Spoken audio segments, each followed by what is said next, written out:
It's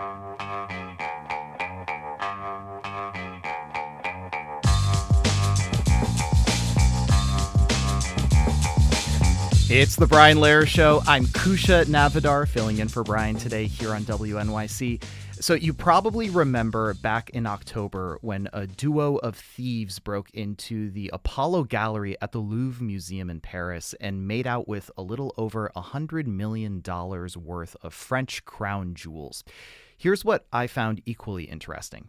In the aftermath of the heist, some corners of the internet were celebrating the burglars, getting related to Robin Hood, and the Louvre was the butt of the joke. The Apollo Gallery reopened last week after being closed for 9 months after the robbery, and right now it is conspicuously empty of all jewels. The cultural response isn't all that surprising. It sounds like something out of a Hitchcock movie or Ocean's 11. In a few minutes, a ragtag team broke into the Louvre through a window, it smashed cases, snagged jewels, and vanished. They were caught 8 days later, but we kept talking about it. Where does our cultural fascination for heists come from? And who gets to decide the value of art in the first place? Our guest today, Joe Piazza, has a new novel called The Parisian Heist, which traces the real-life story of Vincent van Gogh's sister-in-law, who was the driving force behind Van Gogh's rise to fame only after death.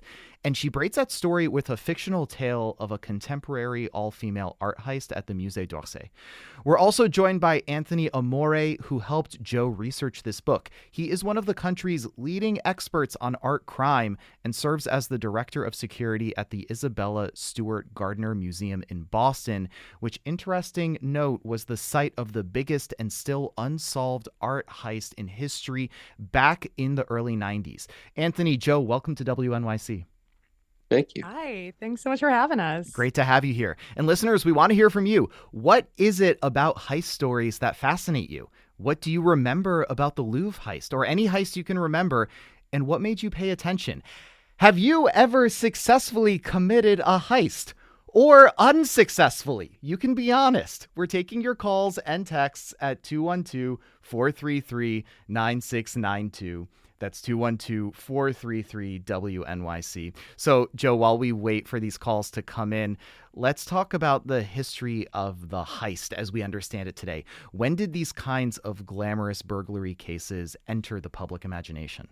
Yeah, I mean, there've been art heists and jewelry heists as long as we've coveted art and jewelry as a society, right? But they've become this kind of glamorous mythological crime really in the past 50 years. And I would say that's because every movie that we have involving a heist makes it seem like a very sophisticated and sexy crime. I mean, I know that when I was trying to decide what kind of storyline I wanted to add to the Parisian heist before it was even called that, I wanted to write an all-female art heist. I've been obsessed with heists since the old Thomas Crown affair, and then obviously the Ocean's movies. I mean, they do make them seem so glamorous, so sexy, and also in a lot of ways, and Anthony and I talked a lot about this when we were doing the research for the book, they can seem like a victimless crime because, like you said, after the Louvre heist, all of these people are saying, oh, well, it's like Robin Hood. It's robbing from the rich to give to the poor. But the fact of the matter is these museums are mostly nonprofit institutions that exist so that we can see the art, so that the public can enjoy it, and it's not locked away in some billionaire's climate-controlled chamber, or even worse, in their bathroom. I think that point, the victimless crime, is something that I'd never quite put a finger on, but you said it really well there, and I think that is so accurate. Anthony, I want to talk about the Louvre heist for a minute, because we think of these museums as secure, and it seems impossible that folks could pull off a scheme of this magnitude in broad daylight, no less. So how does something like this happen? Are they doing backflips around motion sensors like in the second Ocean's 11?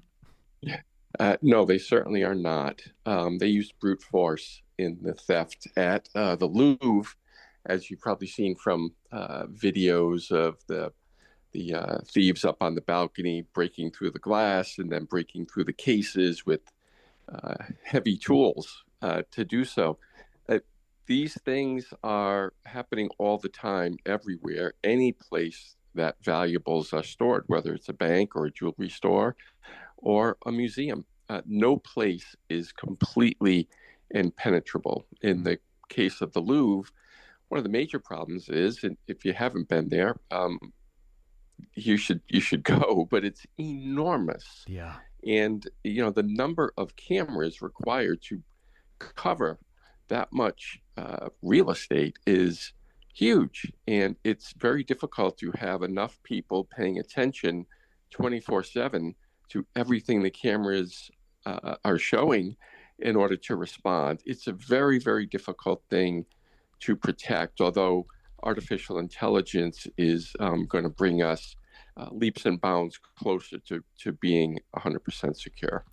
Joe, I'd love to dive in a little bit more into the psychology you were talking about of why we root for these burglars. In basically every heist movie, you're rooting for the robbers. You're talking about it being a victimless crime, you mentioned. What else goes into that?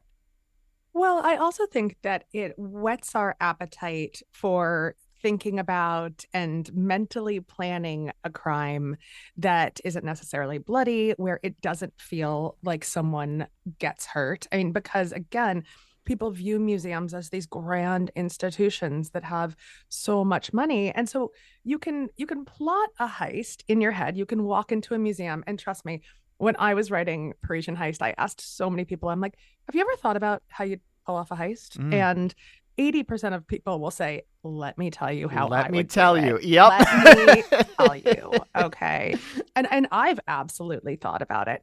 And so much of, the planning does seem very cool because, like you mentioned, it feels like it's going to be backflipping over like laser sensors and concrete barriers crashing down.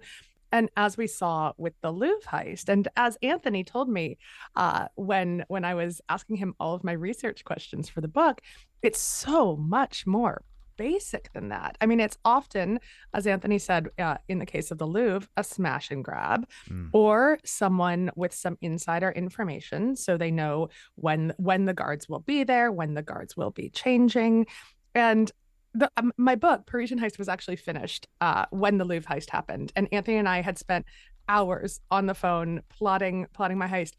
But when it happened and I saw exactly how they did it and also how bad they were at doing it, they dropped a crown, for Christ's sake. Okay. They dropped a crown. I was a little bit relieved because I was like, you know what? My heisters are so much better than these guys were.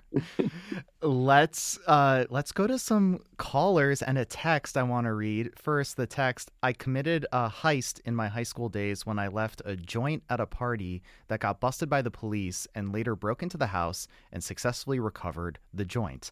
Well, congratulations on that. And then, it must have taken a lot of ingenuity, and that's why I want to bring in Damani from Brooklyn. Damani, hi, welcome to the show. Hi. Oh, my goodness. Long-time listener, long-time caller. I was telling your screener that what really gets me about a heist is the ingenuity. Some of the creative brilliance behind some of these heists are just like mind-blowing, and I think that is one of the things that that really intrigue people like me who are like, obviously we don't want to be robbing and stealing, and I understand the importance of having works available for the masses to see and enjoy.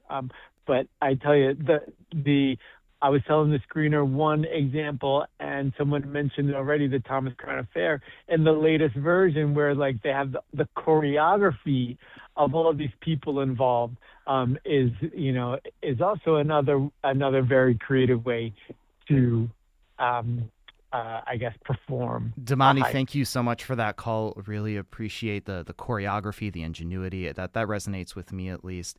We have a text here. The new film, I Heart Boosters, is an all-female heist film, but about retail shoplifting by people of color, which isn't viewed as glamorous or sexy. And Joe, I want to go into the book a little bit because alongside the heist plot, the other central story in your new novel is about Vincent van Gogh's sister-in-law, Jo, who you share a name with, coincidentally. I know. So fun. She's one of those women that's often overlooked, but is actually a hugely important figure in art history. What drew you to her story? Yeah, one of my friends who's also an artist and a children's book author did an entire section in his children's book, What is Color, called What Makes Art Famous. And it was largely devoted to Joe Van Gogh. And so he told me her story and he's like, I just think this is a subject for your next novel. And I went home, I researched her, I booked a trip to Paris 3 weeks later and started writing the book from there. Joe's story, I think it's incredibly remarkable, but also unremarkable because so often there are women caregivers working behind these men who do become famous, who become known as these like solitary male geniuses. And it's the work of the women behind the scenes that actually elevates them. And Joe inherited hundreds of Vincent's paintings after her husband, his brother Theo, who was also his art dealer, passed away. And at the time, the paintings were not worth very much at all. And in fact, they had only sold about one painting before both Vincent and Theo passed. And Joe was an absolute genius in creating a brand narrative around Vincent and around Theo and releasing bits and pieces of their letters to each other to make him seem like this tortured genius, to make it seem like he truly was on the brink of something new and something incredible in the art world, when prior to that, the critics were calling him sloppy and unfinished. And Joe did manage to turn the cultural tide.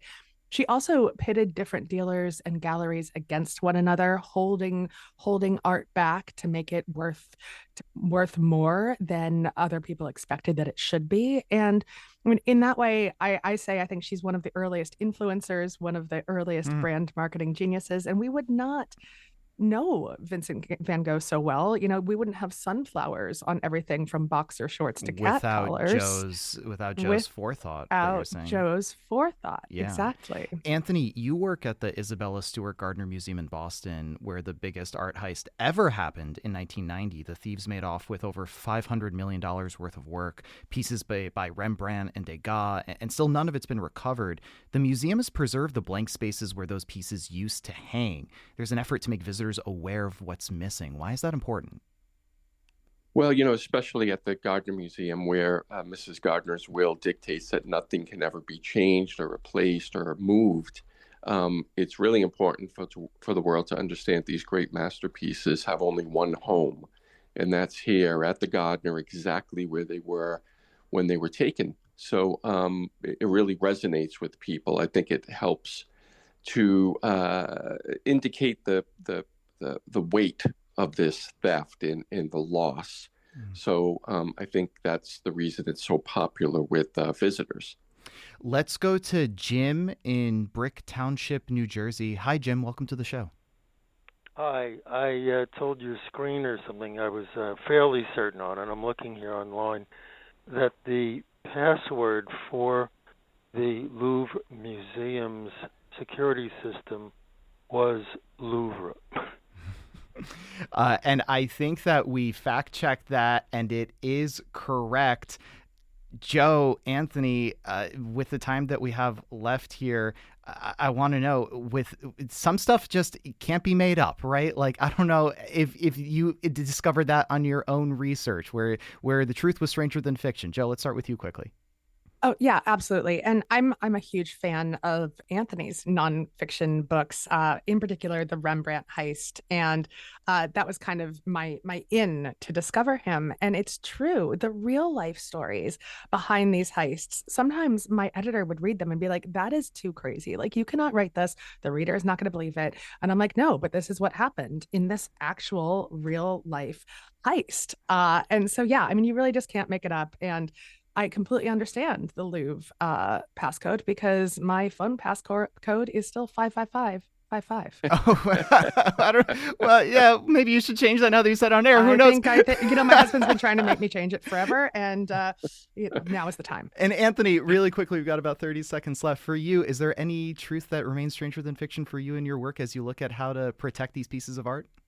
No, nothing surprises me. I would say, though, that this is why people should read Joe's book, because it takes the unusual step for fiction writers to actually look at what happens in the real world. So she captures it. And it's refreshing, as someone who spent 2 decades in this field, to see a well-known fiction writer take the time to see what really happens and then portray it so beautifully as she did in her book. Well, we'll have to leave it there for today. My guests have been the novelist Joe Piazza, whose new book, The Parisian Heist, came out earlier this month, and Anthony Amore, art theft expert and the author of the nonfiction book, The Rembrandt Heist. Thank you both so much.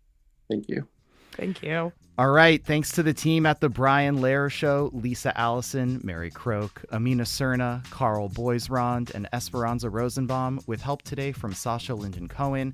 Our intern this summer is Mariana Schultz. I'm Kusha Navidar. This has been The Brian Lehrer Show. Stay safe out there. See you here tomorrow, and stay tuned for all of it. WNYC's journalism and storytelling is heard by millions of passionate listeners.